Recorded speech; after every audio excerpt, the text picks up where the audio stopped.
सध्या विधानसभा निवडणुकांची रणधुमाळी जोरात सुरू आहे। त्यामुळे आपापल्या पक्षाच्या उमेदवाराच्या प्रचारार्थ राजकीय पक्षातील पक्षश्रेष्ठी नेते यांच्या सभा सुरू आहेत।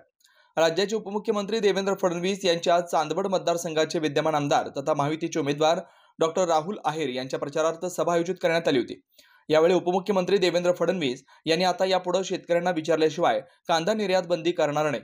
तसेच राहुल आहेर यांनी जर 20,000पेक्षा अधिक मतांनी विजय केला तर कॅबिनेट मंत्री म्हणून त्यांना परत पाठवतो अशी घोषणा केली।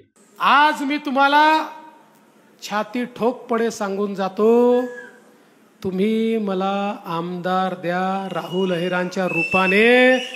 पहिल्याच एक्सपान्शन मध्ये कॅबिनेट मंत्री परत पाठवतो।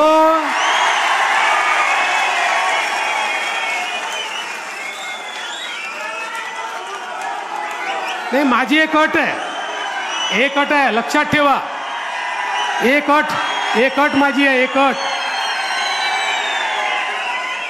अशी आहे, 20,000च्या आत लीड असेल तर राज्यमंत्री, मग कॅबिनेट नाही। 20,000च्या वर लीड असेल तर कॅबिनेट मंत्री मंजूर।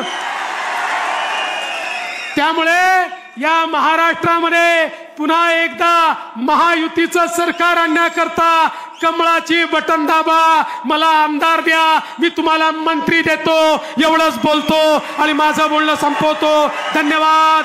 जय हिंद, जय महाराष्ट्र। कांदा निर्यातीच्या बाबतीत उपमुख्यमंत्री देवेंद्र फडणवीस यांनी अप्रत्यक्षपणे शेतकऱ्यांची माफी मागितली असल्याचं बोललं जात आहे।